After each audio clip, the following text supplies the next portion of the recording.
अथ श्रीमद्भागवत महापुराणं स्कन्दं 2 अध्यायं 6 श्लोकास् 1 to 15। अथ षष्ठोऽध्यायः। ब्रह्मोवाच वाचां वह्नेर्मुखं क्षेत्रं छन्दसां सप्तधातवः हव्यकव्यामृतान्नानां जिह्वा सर्वरसस्य च। In first padam, Vacham Vahner Mukham Kshetram is there in lyric, but according to Sanskrit grammar vocabulary, changes into Vanner Mukham, either Vanner Mukham or Vanher Mukham. If any matra given to her, we have to pronounce only that matra, or on the matra next that ha sound will come. So we have to pronounce that matra alone, or after matra we have to say ha. So vanner mukham or vanher mukham. But there is no mistake if you pronounce vanner mukham also. Okay. Sarvasunancha vayoscha tannase paramayane Ashvino roshadhinancha घ्राणो मोदप्रमोदयोः रूपाणां तेजसां चक्षुः दिवः सूर्यस्य चाक्षिणी कर्णौ दिशाञ्च तीर्थानां श्रोत्रम् आकाशशब्दयोः तद्गात्रं वस्तुसाराणां सौभगस्य च भाजनम् त्वगस्य सर्पवायोश्च सर्वमेधस्य चैव हि रोमाणि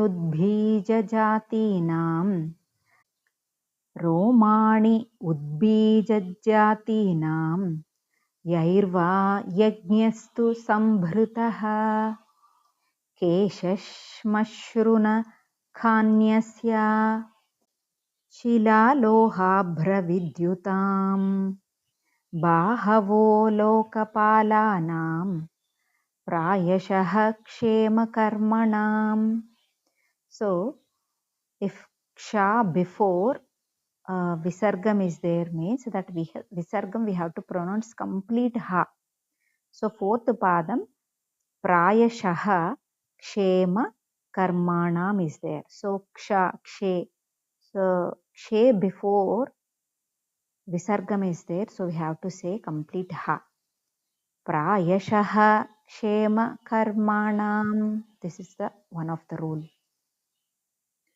विक्रमो भूर्भुवस्वश्च क्षेमस्य शरणस्य च सर्वकामवरस्यापि हरेश्चरण आस्पदम् अपां वीर्यस्य स्वर्गस्य पर्जन्यस्य प्रजापतेः पुंसः शिश्न उपस्थस्तु प्रजात्यानन्दनिर्वृतेः पायुर्यमस्य मित्रस्य परिमोक्षस्य नारद हिंसाया निवृतेर्मृत्योः निरयस्य गुदस्मृतः पराभूतेरधर्मस्य तमसश्चापि पश्चिमः नाड्यो नदनदीनान्तु गोत्राणामस्ति संहतिः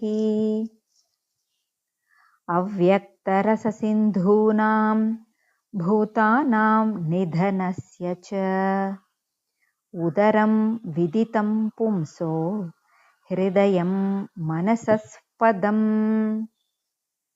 धर्मस्य ममतुभ्यं च कुमाराणां भवस्य च विज्ञानस्य च सत्त्वस्य परस्यात्मा परायणम् अहं भवान् भवश्चैव त इमे मुनयोऽग्रजाः सुरासुरनरानागाः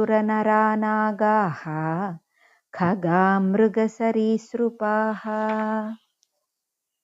गन्धर्वाप्सरसो यक्षा रक्षो भूतगणोरगाः पशवः पितरः सिद्धा विद्याध्राश्चारणाद्रुमाः अन्ये च विविधा जीवा जलस्थलनभौकसः ग्रहर्क्षकेतवस्ताराः तडितस्तनयित्नवः सर्वं पुरुष ये वेदं भूतं भव्यं भवच्च यत् तेनेदमावृतं विश्वं वितस्तिम् अधितिष्ठति।